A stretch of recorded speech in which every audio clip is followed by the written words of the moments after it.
Seolah-olah kalau bertani itu paling mudah, semua orang bisa lakukan. Hari ini kita bertani itu bukan untuk stok pangan kita. Beda sama nenek moyang kita kan. Ini situasinya sudah kapitalistik, mindsetnya masih agriculture, jadi nggak matching nih. Harusnya mindsetnya agripreneur. Perlu diketahui ya, isu di pertanian kita itu nomor satu sebenarnya, itu food loss. Jadi mestinya tugas ketahanan pangan itu tidak diserahkan sama rakyat.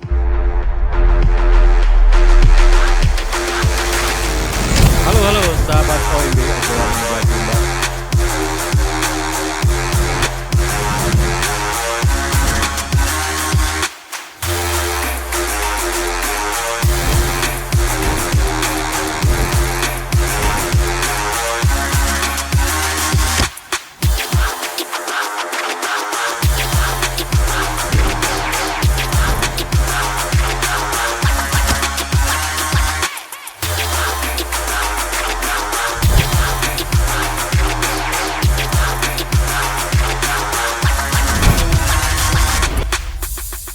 Halo sahabat OMB obrolan meja bundar. Hari ini 3 dekade ya pertanian Indonesia bersama Mas Nur Faiz, seorang agropreneur. Iya, halo Ya, juga. luar biasa. Di Tetap di bidang, setia di bidangnya ya. Gimana nih? Apa cerita yang paling menarik di pertanian Indonesia saat ini nih, Mas Nur Faiz? cerita paling menarik itu masih banyak salahnya daripada benernya. Ini nih. Kok bisa gitu tuh? Ya dari ujung hulu sampai ujung hilir, Bang. Nah, Gitu. Dari ujung hulu kita bicara soal land aja dulu. Gitu. Nah. Soal land aja kalau kita Gimana land nih? kalau kita ke Korsel Ya. itu namanya tanah itu kalau memang dia belum konversi menjadi industri atau perumahan, harganya tetap harga untuk bertani, Bang. Ya. Karena setiap penambahan dia konversi karena dapat izin dari negara untuk jadi industri atau itu nilai tambahnya itu masuk ke negara. Oke. Kalau di kita kan jadi maklar tanah dari situ. Sehingga kalau kita mau investasi tani di Lembang, kita bicara break even point, kapan payback period, ya sampai kiamat lah, nggak bisa payback gitu kan. Ini apa? Bottlenecknya apa nih, Mas Surfai? Coba lah. Ya. Cerita lah kita dengan pengalaman 3 dekade ya. Ya itu soal regulasi ya. Jadi intinya ya kita masih rimba lah di situ. Rimba ya. Masih rimba. Ini kita nggak bisa geser jadi Taiwan, Vietnam atau Thailand, itu nggak bisa geser nih. Bisa tapi duduk bersamanya terlalu lama. Oh gitu ya. Iya, karena kepentingannya terlalu banyak. Oke, kita lupakanlah negara ini kan. Apa kira-kira yang secara dengan kemandirian petani-petani ini kita bisa bikin terobosan? Jadi gini, kita kalau bicara pertanian ya, itu satu pasti soal mindset. Ya. Di situ kita bicara angkatan Orde Lama nih, yang bertani. Wih, gimana kok bisa? Itu kan separation of politik, bukan urusan petani. Yang bertani itu dia mindsetnya kan masih agriculture. Oke. Bertani itu sebagai budaya. Ya. Ya dia bener seneng tanaman, bener seneng bertani gitu. Tapi Barangkali awalnya juga karena terpaksa ya, nggak ada profesi lain yang bisa dia kerjakan. Dan anehnya kita ini kalau udah masa-masa mau pensiun juga mikirnya kok mau bertani juga kan gitu. Berarti lu kurang kerjaan juga Iya, nih. seolah-olah kalau bertani itu paling mudah, semua orang bisa lakukan. Oh, Gitu. di situ ya. Dan biasanya gagal juga. Anggap remeh ya. Iya, biasanya gagal juga gitu. Yang kedua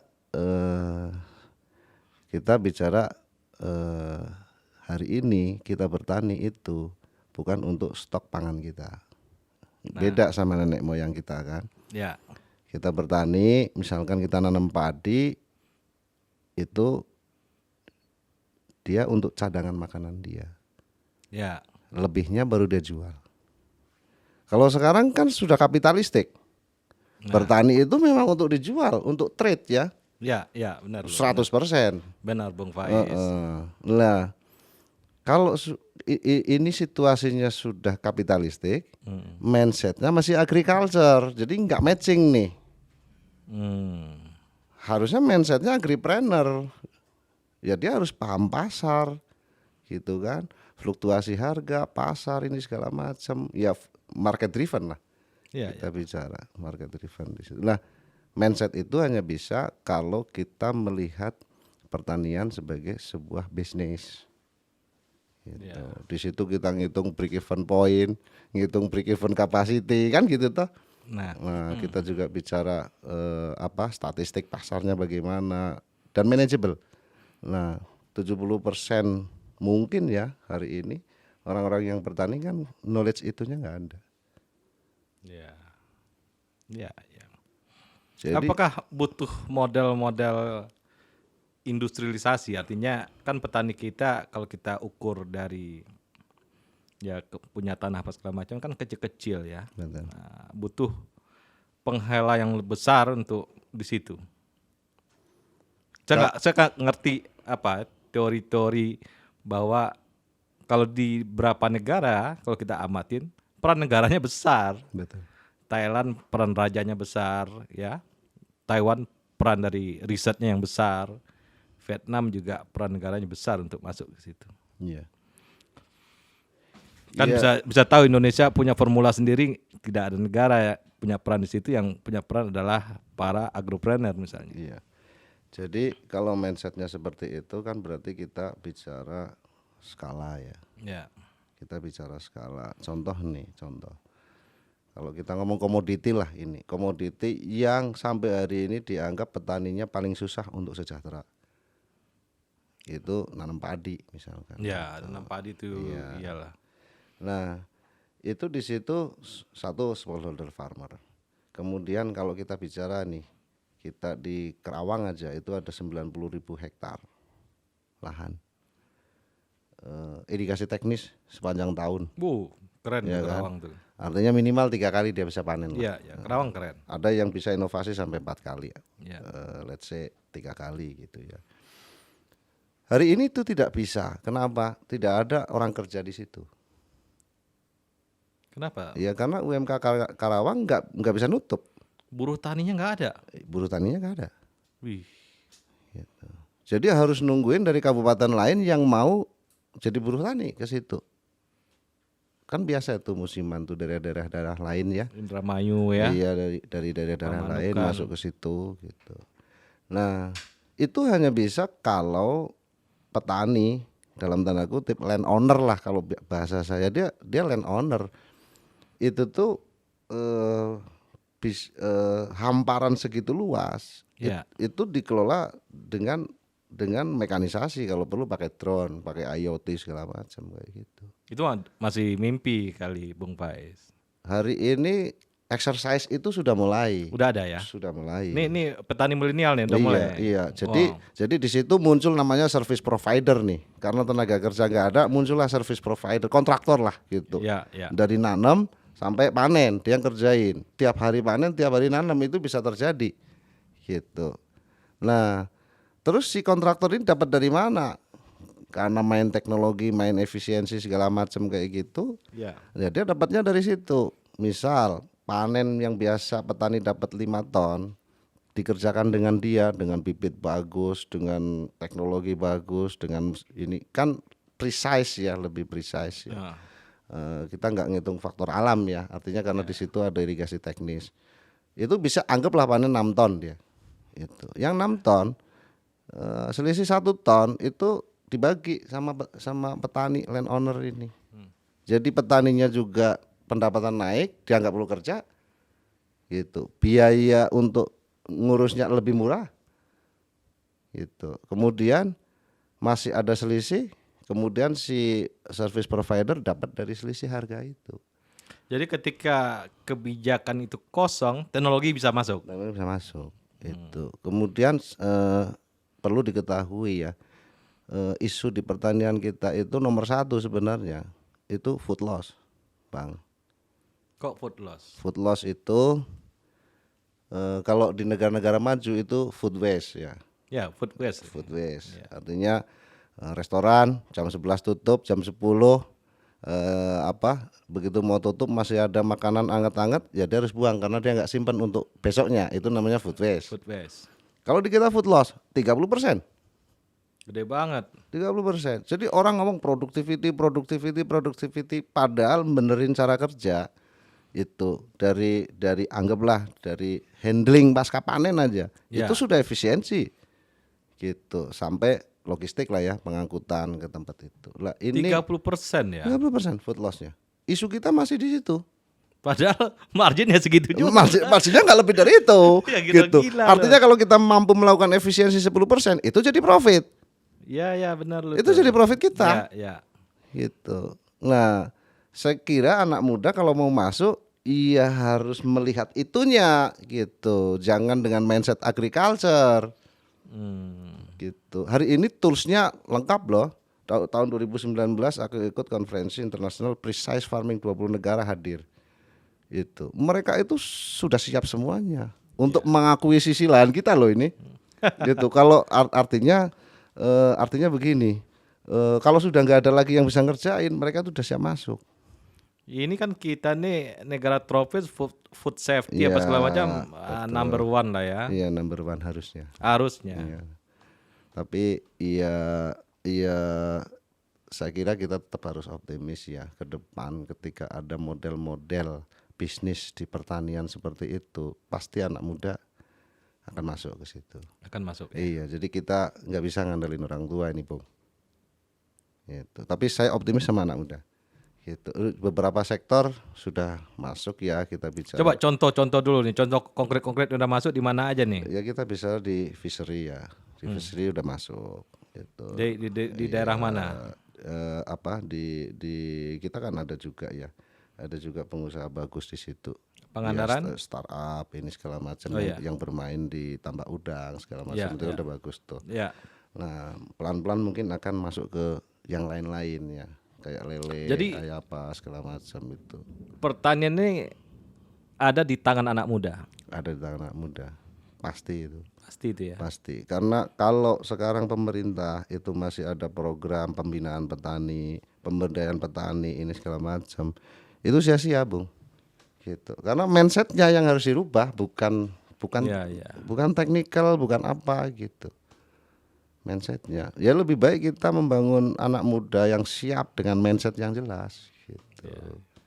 Ya di Jawa Barat ini ada program petani milenial tuh. Nah, seharusnya bukan teknikal yang diajarin, tapi mindset sebagai seorang agropreneur. Iya. Gitu. Nah, kita masih ngomong komoditi loh. Artinya komoditi yang paling susah untuk disejahterakan gitu. Kita belum ngomong komoditi yang high value ya. Contoh high value. High value kita ngomong spices saja. Gitu. Ngomong spices. Dengan mindset agriculture aja, kebun-kebun petani yang di situ tuh ada pala, kemudian ada kapulaga, rempah, ada kapulaga, ada kubeb, kemukus ini segala macam. Desa itu sejahtera. Ya. Itu. Kita masih ngomong itu sebagai bahan mentah. Itu. Nah, kita biasa ekspor ya biji pala itu ke India. India masih maklar. India ini maklar masih nih. Maklar. Barangnya dari mana? Barangnya dari Indonesia lah. Kok bisa gitu? Dari situ dia tambahin dia ada steam gitu ya. Ada steam, kemudian ini baru dia masuk ke Eropa.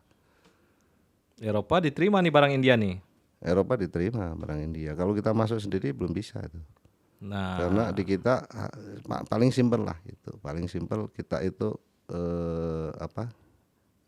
ngurusin handling pasca panen itu kita masih banyak masalah. Banyak masalah. Jadi contoh ya, biji pala di kebun itu sebenarnya 100% bagus, nggak ada yang reject. Begitu dipanen, diangkut, rejectnya dari banyak gitu. Apalagi kalau udah kena aflatoxin, udah satu kontainer balik. Gitu. Hari ini sebenarnya opportunity-nya besar loh. Kenapa? Karena Jerman pun sebenarnya nggak mau lagi impor bahan-bahan mentah begitu.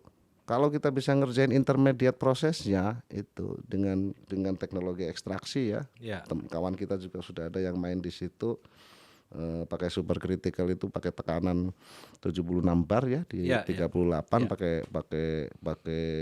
pakai karbon dioksida. Ya. Itu dia bisa sampai ngeluarin oleoresin ya. Oleoresin itu zat ekstraktif atau zat bioaktif yang punya fungsi farmasi. Ya. Gitu. Nah, kita masih main pakai itu aja kan. Di lapangan itu kan kita masih main pakai destilasi Nilam gitu. nih ya, mudah-mudahan nilam. Iya semua masih begitu. Pala Iya. juga begitu, masih pakai destilasi minyak atsiri. Atsiri ini kan konotasinya hanya untuk parfum gitu loh. Padahal di situ ada zat bioaktif. Di pala aja ada 32 zat bioaktif untuk fungsi farmasi. Nah, negara-negara maju kalau kita ngomong itu ya kayak Jerman itu kita bicara farmasi, kalau kita sama Italia berarti kita ngomong untuk food gitu. Kalau kita ngomong Perancis berarti kita ngomong untuk parfum lah gitu. Nah, negara-negara itu sebenarnya udah nggak mau sebenarnya impor bahannya. Karena mereka juga udah mulai kurang tenaga kerja juga. Satu itu juga jadi sampah Ya. di sana. Kemudian yang kedua resiko tinggi. Ya. Gitu, bahan mentah dari sini bawa ke sana. Sama dengan kasus Jepang tuh udah nggak mau lagi main situ, yang main tuh Cina. Iya betul, karena ya aku lihat Cina itu memang lagi punya ambisi jadi hub supply chain global gitu kan. Global. Nah, Mau geser India, mau geser Singapura kan begitu kan, daerah ini sekarang itu. Sebenarnya hari ini pertempuran di lapangan keras Bang. Gitu. Orang-orang itu benar-benar masuk. Orang-orang India itu sampai bangun gudang di negeri ini. wow. Di lokasi-lokasi. Dulu kan Taiwan yang masuk, Iya, Bung Pais. iya, di lokasi-lokasi sumber daya itu mereka bangun gudang, sourcing sendiri. Ini orang India ini udah nggak main kain lagi. Hah? Nggak ada Bombay, Korsel juga sama. nggak ada Bombay ini kita nih. Korsel juga sama. Korsel sama. gawat nih. China juga sama. Karena kita nggak bisa melakukan handling tuh di situ. Iya. Petani kita itu ketika orang Korea yang masuk, dia malah bisa disiplin. Tapi kalau kita yang ngurusin, nggak mau dia. Itulah. Itu problem-problemnya seperti itu, Bang. Gitu. Iya, Lah, itu value added semua. Value added Iya, semua. saya ngalamin, ya pernah ngalamin yang gitu ya. Tapi di anak muda ada nih mindset untuk seperti orang ada ya. Ada banyak. Lumayan. Karena dia udah Bagus terbuka ya, dia ngelihat nih, wah ini luar biasa sebenarnya. Bagus loh. Generasi yang sekarang usia 25, 30 itu Karena iya, bagus. dengan tanah yang subur, luas, Iya. fishery jalan, ya kan, dan pertanian juga bagus, timber ya, hasil hutan, Iya. luar biasa. Yang tadi Spices. spice luar biasa. Kemudian kita sebenarnya punya sukses Bung Pais, walaupun Banyak ya. ya Champion di championnya lapangan ada. banyak. Contoh ya, udang kalah. Iya. Udang kalah kita champion tuh di seluruh Asia. Kalau nggak udang nggak dari Indonesia nggak keren. Betul. Ya kan. Dan kalau untuk sawah kita juga pernah, juga pernah intensifikasi, ekstensifikasi. Iya. Itu juga kita sukses ya. Iya betul. Tapi ya memang di situ kan kita memang satu smallholder farming ya. Ya. Smallholder farming. Jadi mestinya tugas ketahanan pangan itu tidak diserahkan sama rakyat mestinya gitu loh. Jadi rakyat harusnya dibayar kalau Di di Cina situ. tanahnya rakyat kalau nggak dipakai untuk pertanian, negara langsung bayar Iya. dan dipakai oleh negara. Ya kayak gitu, di Korea juga seperti itu gitu loh. Jadi pertanian dilindungi, serius. Serius dilindungi. Jadi kalau ada seorang orang investasi masuk, ini tanah rakyat, tapi rakyatnya nggak bisa nih, nggak mampu nih. Iya. Negara yang bayarin.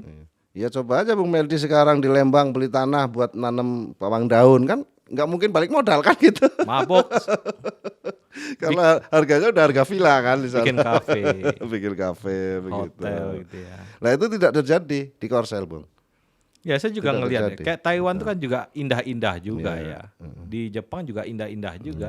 Tapi dia tidak jadiin itu untuk alat sebagai untuk pariwisata, tetap pertanian. Iya. Artinya pertaniannya tetap selama itu tidak menjadi bangunan, Ya. dia tetap harga lahan pertanian. Ya. Jadi nilai tambah Kalau di kita ini kan nilai tambah jadi di situ dibangun jalan kan semua harga tanah langsung naik tuh. Iya, iya, iya. Padahal nggak ada hubungannya gitu sama sawah kan gitu. Iya, iya. Gitu. Nggak ada hubungannya. Ya, itu yang terjadi di kita. Itu. Tapi memang ya kita mendasar soal-soal seperti Mendasar itu. ya. Mendasar. Jadi Tapi optimis nih ya, nanti berubah. ya ini kita bisa survive bisa ini karena keunggulan alam kita luar biasa. Nggak ada lawan ya. Iya, jadi soal-soal seperti itu bisa ya ketutup lah gitu Iya. gitu. Tapi kalau soal-soal itu nggak ada ya dunia lah kita seharusnya gitu. Iya. The best kita itu, Ya Australia aja yang gurun bisa Iya. diolah kan. Masa the best kita. kita ini nggak bisa diolah. Nah komoditi ini yang tadi kan spesies, apalagi komoditi yang menarik nih di Indonesia. Banyak ya kita bicara food ke depan itu protein juga udah mulai geser ya. Protein jadi kita bicara protein kan cuma telur, daging kan gitu Ya. toh, Ya. ayam gitu. Ya. Hari ini sudah mulai masuk ke serangga. Serangga? Iya, serangga. Gimana sih serangga nih? Iya, ya banyak lah di situ artinya. Belalang maksudnya. Iya, belalang Iya, gitu, kemudian cangkrik gitu kan. Banyak sebenarnya banyak. Artinya ketika dihitung-hitung nih gitu ya. Ketika dihitung-hitung untuk dapat protein sekian, kalau pelihara sapi harus berapa? Kalau pelihara ini cuman berapa? Iya, bisa dibandingin ya. Sudah sampai situ gitu. Sudah sampai situ sekarang. Belum kita bicara mikroalga gitu ya. Ya alga ya, alga tuh luar biasa itu. Gitu. Tapi ya kembali memang harus ada anak-anak muda yang harus menekuni ya, serius. Tapi membandingkan yang tadi sapi sama itu sih menarik ya, Iya. karena sapi ya susah juga ngerawat sapi Iya, itu. betul. Dan kita juga sampai hari ini juga nggak serius juga. Gak serius sapi. Bikin benih juga belum bisa kan gitu kan. Iya, sampai iya. Kita masih ini. Kalau kita lihat sapi-sapi anggaplah di daerah Flores ya, Iya, di daerah Flores. NTT gitu, Artinya lokal jenius itu. itu ya Tanpa campur tangan memang sudah hebat gitu. sudah hebat, ya kan. Itu lokal jenius itu. Sama dengan jeruk Medan ya. Iya. Jeruk Medan kan Iya, nggak betul. mati-mati juga Iya, dia. gitu. Sayang jeruk Garut mati ya. Jeruk Garut mati malah. Ya Padahal kan? luar biasa itu. Ya, bawang Brebes Iya, jalan. Bang berjalan. Ini champion ya. Champion. Tapi nggak bisa lebih gede ya sih segitu aja ya. Ya hari ini kan memang dari ujung hulu sampai ujung hilir penuh persoalan ya. Ya. Gitu. Artinya kalau kita mau bicara ya memang kita harus business to business gitu. Kalau mau lebih nyaman ya udah business to business aja sekalian sama negara asing gitu loh. Tapi saya lihat negara asing juga nggak berani masuk juga. Iya, nggak berani masuk juga. Artinya trade-nya kita sama sana gitu. Iya, Jadi tapi kan kembali lagi ya masa harus begitu kan gitu loh. Iya. Karena begitu kita masuk pasar kita juga itu juga penuh dengan rantai ya luar biasa. Lantai dua. Gitu. Tapi pada satu titik gitu ya, saya lihat kayak Ukraina kan gandum ya. Iya. Itu survive banget. Dia negaranya emang dari situ gitu. Iya. Itu pada sisi titik saya lihat kayak spice tadi ya. Iya, Itu spices, ya. Itu kita bisa ngambil. Ya karena ada India tadi aja dia Iya, beli ngambil dari kita dan dia olah gitu ya untuk intermediary produk. Iya. Itu juga problem. Dan ada banyak sekali memang sumber daya kita yang di agro itu yang memang indigen lah kalau bahasa kita ya memang asli gitu ya. Ya. Belum diurusin gitu. Ya. Ya mungkin di Jawa relatif ya, tapi juga masih belum serius juga. Ya kita ngomong soal aren, kita ngomong soal kelapa, Ya. gitu ya. Di kita ya diurus, tapi ya masih gitu-gitu juga, gitu loh. Artinya memang pada titik tertentu itu memang belum dikelola oleh tangan-tangan yang satu well educated, dedicated gitu ya. Gitu. Jadi kan komoditi di Indonesia itu nikel rame di nikel, batu bara rame di batu bara ya kan. Tapi ini belum masuk nih ke pertaniannya nih. Iya, betul. Itu kita nggak bisa masuk pertanian cuma sampai sawit. Iya. Sawit masih bisa masuk. Betul. Memang karakternya untuk dia hulu hilirnya itu nggak bisa. Iya. Nah, dan di zamannya Belanda dulu juga ya dia punya kebun teh yang banyak segala macam. Tapi hanya pada titik sampai dilayukan gitu Iya, kan. iya. Diolah menjadi industri minuman juga enggak kan. Iya. Nah, itu yang kita ngalamin. Tapi di Sri Lanka tehnya bisa paling baik sedunia. Iya, Nah, iya, kenapa iya. di Indonesia nggak bisa? Indonesia bisa, tembakonya terbaik. Iya. Sedunia itu juga bisa gitu loh. Iya, iya. Tapi spot-spot gitu nggak menjadi sebuah kekuatan yang besar untuk Iya, itu. betul. Nah, itu yang menjadi problem-problem di pertanian. Kalau angkatan kerja berapa nih pertanian sekarang, Bung Faiz? Itu kalkulasinya itu 70 juta, Bung. 70 juta angkatan kerja kita pertanian. Kalkulasinya. Petani atau buruh tani ini, pokoknya itu Iya. nggak jelas ini nih, gitu. Karena kalau nggak punya lahan kan buruh tani namanya kan gitu. Hari ini Dan ya, dia tidak menghitung HOK-nya ya. Ya kan? ya kalau petani kan dia harus punya land kan gitu kan. Ya, Gitu. di situ juga Ya minimal statistiknya seperempat hektar lah statistiknya ya. statistiknya. Iya, tapi ya realitas di lapangan kan sedikit sekali. Kalau supportingnya gimana? Irigasi apa segala macam udah oke apa gimana? Ya ya kita harus menyayangkan ya. Orde Baru itu kan serius banget tuh ngurus tani ya. Ya. Bikin bendungan, bikin irigasi, ini segala macam, kemudian bikin sistem distribusi sampai Bikin jalan yang bagus ya. ya, Untuk- bikin distribusi pupuk sampai KUD kan. Dulu Ya. kan nggak ada namanya orang jualan pupuk bebas kan, memang didistribusi lewat KUD. Lah structure itu kan dihancurkan semua. Oh benar juga Bung Pait nih. Iya, irigasi yang udah bangun mungkin kita udah ngabisin anggaran banyak, itu kan banyak yang kemudian nggak kepake karena alih fungsi menjadi. Alih fungsi. Iya. Iya. Berarti dia on the track dulu ya. Iya. Ya, cita-citanya dah sampai situ ya. Sebenarnya iya sebenarnya. Tapi dia karena ada pengaruh liberalisme di Indonesia Ya itu. kan menandatangani satu pasar bebas, yang kedua dipaksa oleh IMF kan. Ya. Pak Harto tanda tangan lepasin subsidi segala macam. Itu kan tahun 98 ya. Padahal di negara lain juga nggak lepas-lepas banget loh. Ya, kenapa kita lepas ya? Ya kan? Kayak Thailand kan itu dibantu betul sama Iya, rajanya. Kalau nggak ada itu Iya betul. miskin tuh orang-orang sana tuh. Iya. Nah itu kan dibantu tuh. Ya hari ini kita berhadapan sama pasar bebas. Pasar bebas yang Pasar bebas. Makanya saya bilang mungkin 99,9% petani itu mindsetnya agriculture, tapi tantangannya pasar bebas. ya, Jadi nggak matching nih antara itu. ekosistemnya nggak bisa jalan ya. Nggak bisa jalan.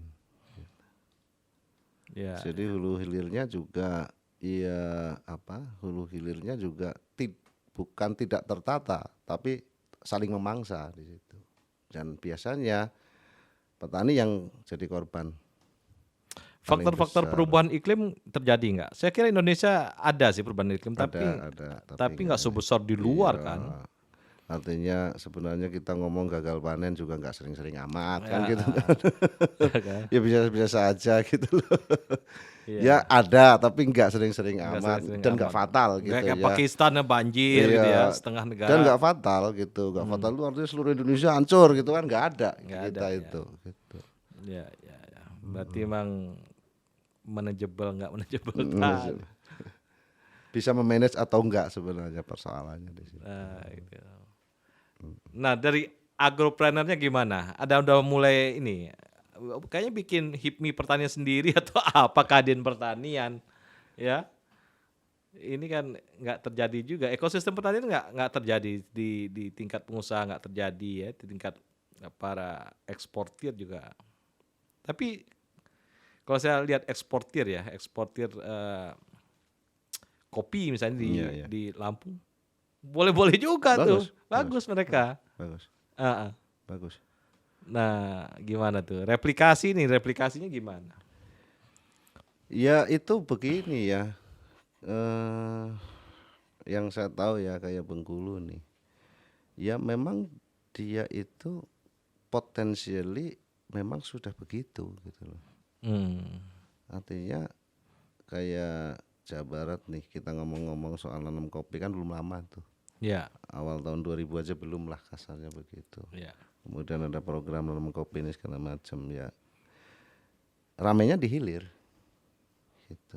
Ramai di hilir. Ya. Namanya di hilir. Gitu. Dari Orang bikin kafe, orang bikin ini segala macam. Padahal kalau kita bicara kopi, problemnya di hulu bukan di hilir. Gitu. Apa problemnya? Satu produktivitas kita. Dua benih kita. Jadi itu ada kawan saya tuh ya di Garut Selatan. Itu ada 350 hektar dapat bantuan.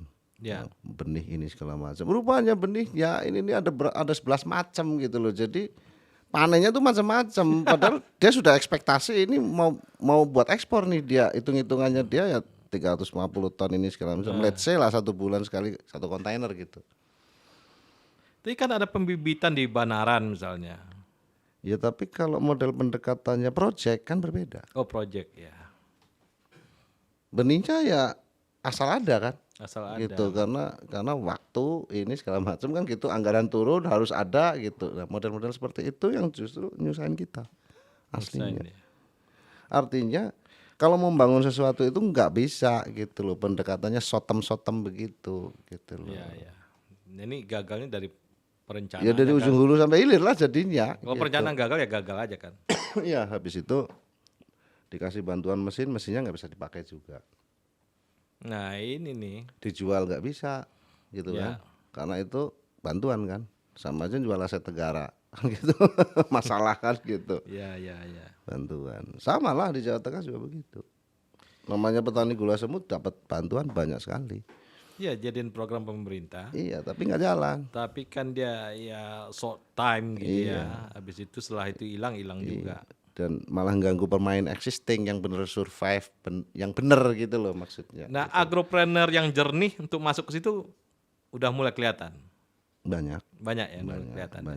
Banyak artinya ya gimana ya, hitungan banyak. Kan sebenarnya kalau kita lihat ininya aglomerasinya itu angka-angka dari BPS kan. Iya. Sekian. Ternyata Iya, kalau ya kecil sekali. Kecil sekali kalau saya lihat ada Kecil sekali orang mau bertani itu kecil sekali. Kecil sekali kan angka-angkanya segitu aja. Padahal dari segi resource ya itu kan besar. Nah, tapi ya kita memang harus sadar ya bahwa membangun sumber daya di situ itu wajib dan harus gitu ya. Terus juga jangan pernah berpikir bahwa 100% yang kita bangun di situ 100% jadi. Di negara manapun nggak ada juga seperti itu kan gitu. Jadi terkait sumber daya ini kayak Pak RK bikin petani milenial dari 5.000 jadi 500 aja udah hebat sekali. Udah bagus gitu. Udah hebat gitu loh. Terus dan itu bakal menjadi sesuatu ke depan gitu. Iya. Yang jadi ini karena bagaimanapun juga ya tetap ada championship di situ ya, ada harus survive gitu segala macam. Kayak kemarin itu kebetulan ada Zoom meeting itu petani milenial ngurusin kacang Sansa-Iji. Itu memang mindsetnya dari awal dia benar gitu. Jadi dia tahu peluangnya, dia tahu produk scientific base-nya juga paham, dia juga tahu pohon industrinya gitu. Kan yang kayak gitu itu nggak mungkin ada di generasi tua ya gitu. Iya. Dan nggak mungkin juga itu tidak tidak dibangun gitu loh. Artinya tidak ada keinginan kita untuk membangun seperti itu juga nggak akan terjadi begitu saja gitu. Ya mungkin ada 1-2 gitu loh. Jadi memang membangun generasi petani muda dengan mindset agripreneur itu memang harus gitu. Memang harus gitu. Dan jangan berpikir hanya sekedar project gitu loh. Ini investasi gitu loh. Untuk bangsa ini juga ke depan gitu loh, supaya kita tetap punya daya tahan ya di di sektor agro terus lebih bagus lagi ya kita bisa tampil lah di dunia ini. Yang luar biasa dari anak-anak muda, dia memulai bisnisnya dari riset. Ini luar biasa nih. Iya betul. Risetnya nggak melulu market gitu. Iya. Produknya di riset sama dia. Produk Misalnya kayak juga. tempe itu dia di riset terus jadi apa. Iya. Nah, tapi kan kita butuh waktu lah untuk membangun sebuah ekosistem yang matang gitu. Iya, gitu. Tapi pada suatu titik bisa nih barang nih jadi gitu ya. Walaupun godaan-godaan. Sebenarnya kan pengusaha kita ini kan HIPMI, Kadin gitu-gitu. Itu sebenarnya merusak juga. Orang begitu gampangnya dapat uang ya, dapat peluang usaha segala macam dari anggaran-anggaran pemerintah gitu. Itu yang paling mudah memang. Sehingga, Tapi itu paling berdarah-darah di situ. sehingga survive dia di realnya itu jadi nggak kejadian gara-gara itu. Nah ini yang tapi banyak juga kalau kita lihat anak-anak milenial kan menarik ya. Mereka nggak mau masuk situ. Mereka mencoba sendiri untuk untuk survive di situ. Kira-kira butuh berapa tahun nih Mas Faiz untuk bisa kelihatan nih candi pertanian Indonesia ini? Saya kira sampai habis generasi yang agriculture, Bang. Yang mindsetnya agriculture. Ini mindsetnya harus industri. Mindsetnya harus agripreneur. Agripreneur ya. Agripreneur. Oke. Gitu. Yang tadi kita sudah berpikir bahwa bertani itu bisa dengan service provider, ada land service provider gitu kan, ada market gitu kan, ada digitalisasi di situ, ada trade, ada regulasi itu. Itu kan nggak mungkin semua instrumen itu dimainkan oleh manpower hari ini kan, petani-petani hari ini. Butuh waktu, gitu loh. butuh waktu. Iya, itu hanya bisa dimainkan oleh manpower yang kita create nih di generasi milenial sekarang gitu. Dan itu mungkin, sangat mungkin itu bisa gitu, sangat mungkin itu bisa gitu. Itu bakal jadi efisien gitu, bakal jadi precise ya, terukur gitu. Iya. Maka kalau kecenderungan di luar gimana? Cuman saya nggak ngerti pendidikan formalnya kok nggak membangun mindset itu. Kita nggak ngitung pendidikan formal. Iya, orang kan secara media sosial media kan bisa terpapar di mana saja. Artinya kan ini namanya jurusan pertanian itu kan saking banyaknya di negeri ini kan gitu. Harusnya dia yang menjadi generasi kan, line up lah minimal kan gitu. Iya. Line up itu. Karena gitu mindsetnya nggak masuk di situ. Nah justru itu pertanyaan saya, kenapa mindset itu nggak masuk di pendidikan kita? Nggak masuk. Kita kan dilatih untuk teknikal pertanian. Iya betul. Segala macam, tapi karyawan pertanian ya. Karyawan pertanian. Sekolah-sekolah pertanian banyak sekali kan. Iya betul. Itu nggak masuk dari situ. Betul. Nah itu yang harus dicoba. Nah pada titik ini koordinat sekarang ya anak muda ya. 20 tahun ke depan kelihatan nggak nih? Kalau yang memulai serius kelihatan. Kelihatan ya. Kelihatan. Itu segala macam tools yang ada hari ini itu punya peluang untuk memang merevolusi itu. Punya peluang peluang untuk merevolusi. Dan anak muda terpapar dengan tools itu ya. Bayangin saya tahun 2000 nih. Waktu itu saya create bangun pabrik jamur segala macam ya. Itu susah sekali, Bang. Ya, saya melihat Anda susah sekali. Susah sekali. Kita mau belajar aja kan bukunya masih buku, Bang. Itu kita nggak bisa googling, kita nggak bisa segala macam. Tapi kan plus wiridan. Segala macam ya. Kemudian kita sourcing untuk alat ini susah sekali. Sekarang ada ya. Sekarang semuanya ada di kita. Jadi artinya itu semua bisa shortcut gitu. Bisa mempercepat. Iya, bisa mempercepat itu. Jadi artinya bagaimana membangun kolaborasi itu lebih penting gitu dibandingkan soal teknikal. Dan gaya anak muda untuk ke situ ada ya? Ada ya.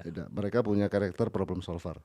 Ya. Mereka enggak kayak kita, Bang, berdebat panjang lebar, dialektika segala macam, ideologi segala macam lah ya gitu. Semua bisa. Mereka enggak ya? Mereka enggak.